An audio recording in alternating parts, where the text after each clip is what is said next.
Okay, let's start off this section with firewalls. This is because firewalls is a topic that we already talked about in the endpoint section of the course. But right now it's time we talk about network firewalls compared to the host-based firewalls that we already covered.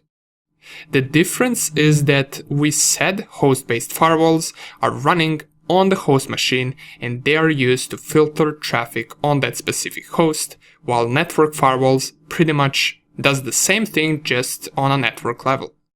It inspects packets and decides which packets are allowed to go in or out of the network.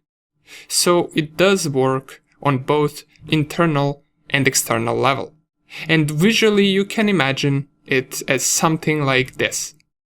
We have a network that communicates with the internet but through a network firewall that performs packet inspection and filtering.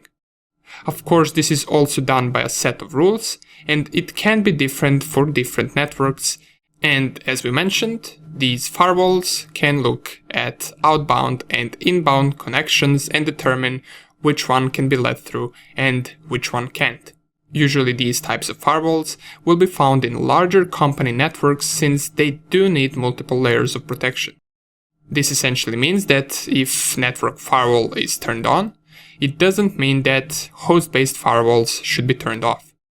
Both of them should work and the network should look something like this. Endpoint devices, each of them running its own host-based firewall that will filter packets just for that endpoint device, and a network firewall that will work for the network itself. Now you might be asking, well, why we need both of them, and the reality is that someone who gets access to endpoint device can change the host-based firewall rules if he wants to. But he cannot change the network firewall rules, which will remain inside the network, and it will also perform a layer of protection for other devices. Now when it comes to firewalls, we can also do a little bit deeper division of different types of firewalls. Here are some of the most common ones. We have packet filtering firewalls, which, as its name says, is used to filter different packets by certain rules that are set.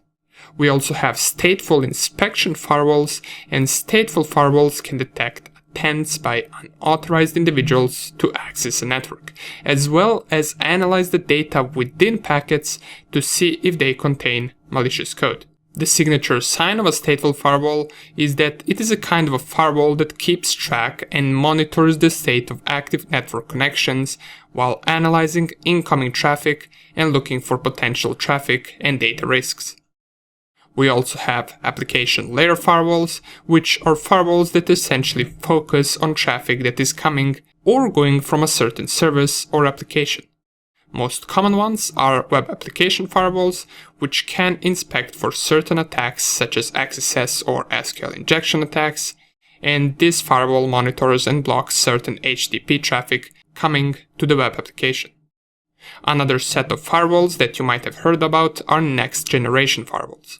In simple words, next generation firewalls can be a combination of all the ones of the above, while also performing deep packet inspection on lower level to discover malicious packets that are being sent. The goal of next generation firewall is to include more protection for each OSI layer compared to having different types of firewalls, each used for one specific thing.